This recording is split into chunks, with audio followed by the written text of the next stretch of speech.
दोस्तों आज के वीडियो में मैं आपको डाल्टन का परमाणु सिद्धांत है उसके बारे में बताऊंगा।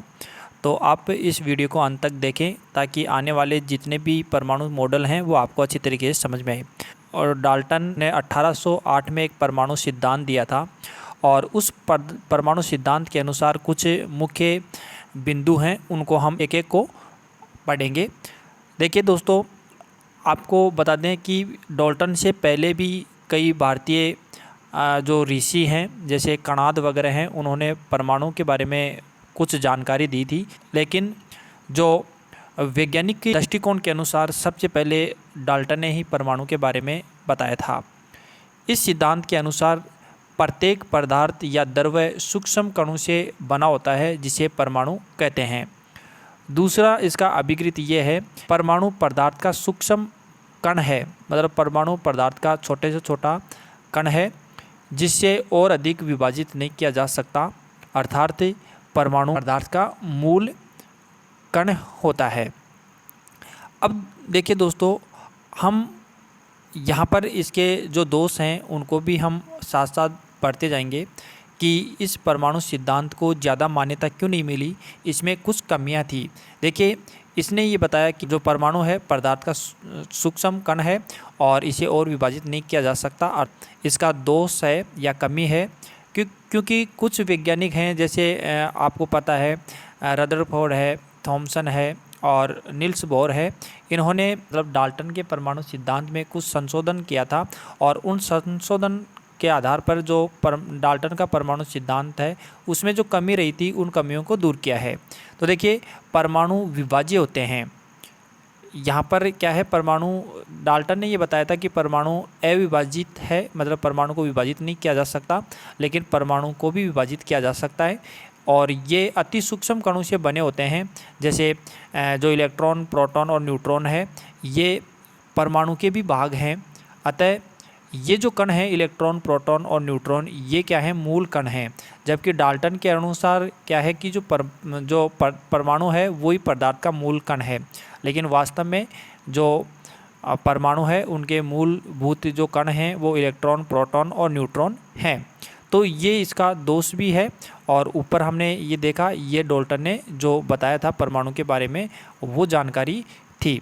इसके बाद में आगे देखिए, जो तीसरा इसका जो परमाणु के बारे में डाल्टन ने बताई थी वो ये है, परमाणु रासायनिक अभिक्रियाओं में भाग लेते हैं तथा रासायनिक अभिक्रिया में परमाणु विघटित नहीं होता, मतलब वो नष्ट नहीं होते। यानी कि परमाणु है रासायनिक अभिक्रिया में भाग लेते हैं और वास्तव में आज भी हम यही देखते हैं कि रासायनिक अभिक्रियाओं के अंदर परमाणु ही भाग लेते हैं और जो परमाणु हैं वो रासायनिक अभिक्रिया में ना तो नष्ट होते हैं और ना ही उत्पन्न होते हैं, मतलब विघटित नहीं होते, टूटते नहीं हैं। इसके बाद में चौथा देखिए, एक तत्व के सभी जो प्रकार के जो परमाणु हैं वो समान होते हैं, मतलब एक तत्व के सभी परमाणु सभी प्रकार से वो समान होंगे, चाहे उसका द्रव्यमान देखें या आकार देखें या उसका अणु देखें, वो सारे के सारे क्या होंगे, समान होंगे। और पांचवा है, प्रत्येक तत्व का एक निश्चित परमाणु भार होता है और परमाणु भार तत्व का मूल लक्षण है। यानी कि डाल्टन ने ये बताया कि प्रत्येक जो तत्व होता है उसका एक निश्चित परमाणु भार होता है और ये जो परमाणु भार है यही क्या है, तत्व का मूल लक्षण है। लेकिन जो अन्य वैज्ञानिक थे उन्होंने इसमें संशोधन किया, जो इस डाल्टन के सिद्धांत की कमी रही है। क्योंकि आप जानते हैं कि जो एक ही तत्व की जो परमाणु होते हैं वो समान परमाणु द्रव्यमान के नहीं हो सकते। कुछ तत्व ऐसे भी हैं जिनके जो भिन्न भिन्न परमाणु द्रव्यमान भी होते हैं, मतलब अलग अलग परमाणु द्रव्यमान भी होते हैं। जैसे समस्थानिक, जैसे हाइड्रोजन का समस्थानिक है 3 है, जिसका परमाणु क्रमांक तो समान है लेकिन उनका जो द्रव्यमान संख्या है वो अलग अलग है, लेकिन तत्व एक ही है लेकिन उसका परमाणु द्रव्यमान क्या होता है, वो भिन्न भिन्न होता है, समस्थानिक है। और समस्थानिक और समभारिक के बारे में हम एक अलग से वीडियो बनाएंगे और उसमें समस्थानिक और समभारिक दोनों आपको बताएंगे। इसके बाद में देखिए, जो तत्व है, तत्व का जो मूल लक्षण है उनका परमाणु क्रमांक होता है, जबकि डाल्टन ने ये बताया कि जो परमाणु है उसका मूल लक्षण परमाणु भार होता है, लेकिन तत्व का जो मूल लक्षण है वो परमाणु क्रमांक होता है। ये अन्य वैज्ञानिकों ने इस डाल्टन के सिद्धांत में कुछ संशोधन करके ये हमने बताया है।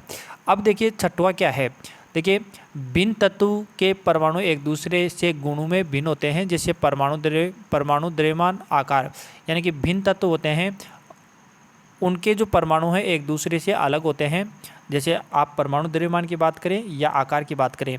लेकिन इसका भी एक दोष है, देखिए आप समभारी को जानते हैं कि ऐसे तत्व जिनका परमाणु द्रव्यमान क्या हो, समान हो, लेकिन उनका परमाणु क्रमांक है वो अलग अलग हो।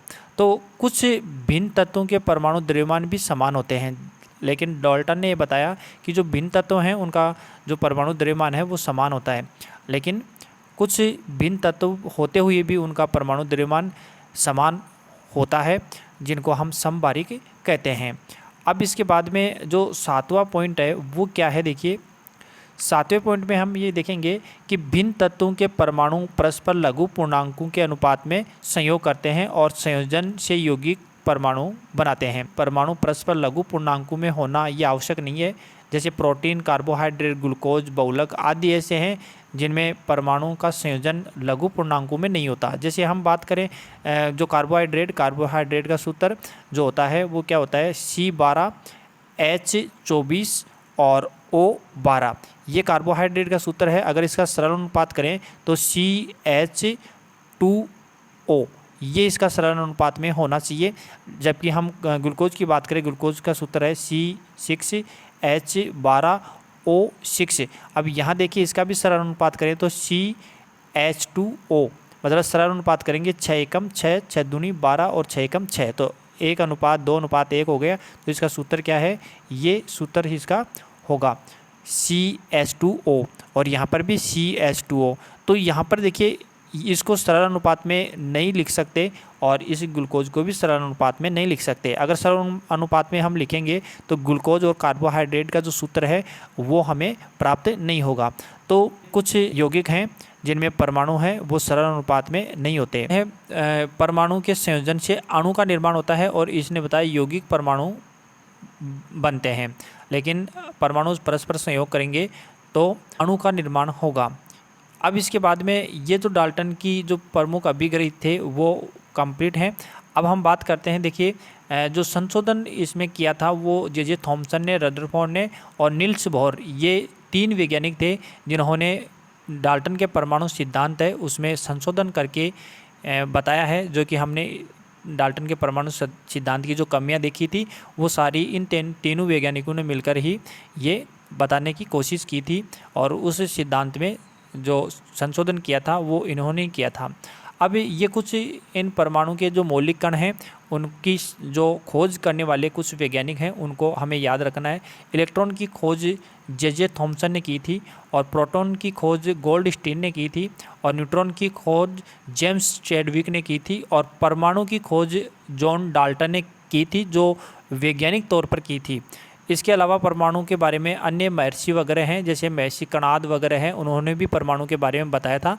लेकिन वैज्ञानिक तौर पर एक वैज्ञानिक के हिसाब से जो परमाणु की खोज करने वाले सर्वप्रथम वैज्ञानिक जॉन डाल्टन था। और इनको याद करने की एक ट्रिक है, ईंट पग नाच, इस प्रकार इसको याद कर सकते हैं। इसे इलेक्ट्रॉन, टैसे थॉमसन, पैसे प्रोटॉन और गैसे गोल्डस्टीन और नैसे न्यूट्रॉन और चैसे चैडविक, इस प्रकार आप इसको याद कर सकते हैं।